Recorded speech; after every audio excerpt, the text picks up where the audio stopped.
घरी गेल्या गेल्या हे बियाणं लावायचं नाही लगेच उद्या. तुम्हाला घरी गेल्या गेल्या हे आता पिंडीच पोत असेल ना तुमच्याकडे, पिंडीच पोत आधी पाण्यामध्ये ओलं करायचं, त्याच्यामध्ये सगळं बियाणं भरायचं आणि त्याला सकाळ संध्याकाळ पाणी मारायचं, बियाणं सावलीन ठेवायचं. आता काही आभाळ त्याच्यामुळे टेन्शन नाही. फक्त 2 दिवस त्याला काळजी काढून पाणी मारायचं सकाळ संध्याकाळ, जेणेकरून त्याचं जर्मिनेशन जे आहे ते चांगलं होतं. कांडी ही सोलून लागवड करायची. आता तुम्ही आडवी लागवड करणार आहे का उभी लागवड करणार आहे? उभी लागवड करताना ह्या ज्या स्टिक हे सगळं सोलून घ्यायचे आहे.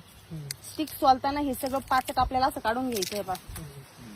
हा डोळा आणि ही मुळी फुटण्याची जागा पूर्ण रिकामी करायची अशी, जेणेकरून आपले डोळे जे आहे ते सगळे व्यवस्थित उतरतील. ज्यावेळेस तुम्ही उभी लागवड करताय तर सरीचं जे पोट आहे त्या पोटाला खोसायचंय.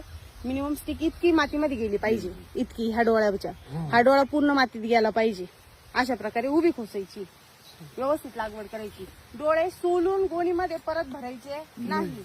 जेव्हा लागवड करायची तेव्हा डोळे सोलायचे आणि सोललेले डोळे लागवड करून घ्यायची. कारण तुम्ही जर परत ते पोत्यात भरले तर डोळे वाढणार आहेत आणि ते एकमेकाला घासून डोळे मोडून जातील, त्याच्यामुळे त्याचा उतार होणार नाही.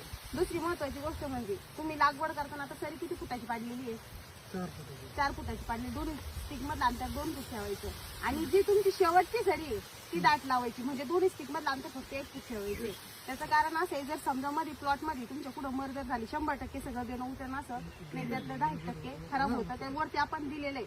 ज्यावेळेस तुम्ही शेवटची एक सरी दाट लावता, जर मध्ये मर झाली तर तिथलं रोग आणायचं आणि तिथं खराब झालंय तिथं लावून द्यायचं. आणि जर नाहीच खराब झाली तर चांगली गोष्ट आहे, शेवटची एक सरी दाट होऊन जाते, त्याला काही प्रॉब्लेम येत नाही. त्याच्यामध्ये अजून काही शंका तुम्हाला? फक्त नेपियरची काळजी घेताना एक काळजी महत्वाची घ्यायची, विनाकारण पाणी भरायचं नाही आणि युरियाचा वापर करायचा नाही. हिवाळ्यात आणि पावसाळ्यामध्ये खताचा वापर करायचा. पौष्टिक खत कोणतं? महत्वाचं म्हणजे दर 2 कापणीला तुम्ही शेणखत टाकायचंय आणि दर कापणीला त्याला सुपर फॉस्फेट मारायचे. हा, त्याच्यामध्ये तुम्ही बाकीचे मिश्र खत NPK वगैरे मारू शकता, पण युरियाचा वापर करायचाच नाही. तुम्ही जोपर्यंत युरियाचा वापर करणार नाही तोपर्यंत नेपियर एकदम व्यवस्थित चालेल. म्हणजे कसं जमिनीचा पोत बिघडणार नाही, जमिनीमधून त्याला योग्य जे आहे ते खत पाणी मिळत आणि त्याच्यामुळे आपल्या गोठ्यात प्रॉब्लेम येणार नाही. तुम्ही जर म्हणले आता युरिया टाकायची, पाणी भरायचं, लय वाढून उपयोग नाहीये. आणि महत्वाचं म्हणजे गायांना जनावरांना घालताना 10 फूट ते 12 फुटापर्यंतच घालायचे. 12 फुटाच्या पुढे गेल्यानंतर ते कामाचं राहत नाही, त्याच्यामध्ये कोणतेच पोषण तत्व राहत नाही.